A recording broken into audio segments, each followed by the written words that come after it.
being kids, you know, we didn't know what was doing with dynamite. Like I said, you could go down to the quarry. Les run a rock crusher down there, and we go down there and buy dynamite, or give you a stick or two. We had 2 or 3 sticks. We was cutting them in half. Yeah, and horse lick, you know, which wasn't waist deep, the highest place, but you know, the cap would out of the dynamite, you know, would have been enough for one of them holes. And once we got grown, knew what was, you know, knew better. Yeah. But we cut them in half, tie a rock on them, and stick that cap and that fuse down, pitch it in the wire. It was shaking the trees up overhead, you know. we wasn't getting nothing, and we kept coming back up the creek. And there's a rock, big flat rock. It's half as big as that rug there, a big old limestone that barely was under the water. And my cousin Junior Wilds, I said, go out there and put one back under that rock, and that takes some of the concussion. We decided to just burst in their floaters so they wouldn't float. They'd washing on downstream.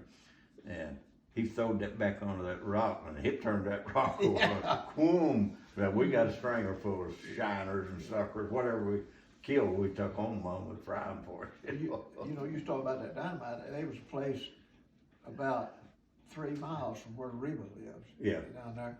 The name just went out that door, but anyhow, it was a general store up there, a little town called Iselin. And he had a powder shack out, you know, it's made out of rock or something back there behind the store. And that, you go in there and buy a couple sticks of dynamite just like you'd buy a candy bar. You know? And you know that I got a friend out in Ranger, Texas, that fingerless fiddler. And he don't have anything but just about that, you know, that much, and it blew his left eye. But when he was a kid, he found a cap that had the fuse still. Somebody had rigged it, you know, to use, but they dropped it out there somewhere. And he thought it was a firecracker. I think he was 7 years old, and he lit the thing. And I'm not sure, this is not gospel, but I think he was trying to put it in a Coke bottle or something, you know, when it went off. And it went off, and it blew them fingers off and got this left eye. But I've backed him up quite a few times on the fiddle contest, but he's got a wide belt and a prop up here, and he puts that fiddle on that prop, and he's got them big rubber band that holds that end down, and he fiddles over the top, see? Oh, yeah. Yeah, well, he played on the Grand Ole Opry a lot. He's Roy Thackerson's his name. Oh, that cousin of mine, you'd have to hit a cap pretty hard to make him go off, you know.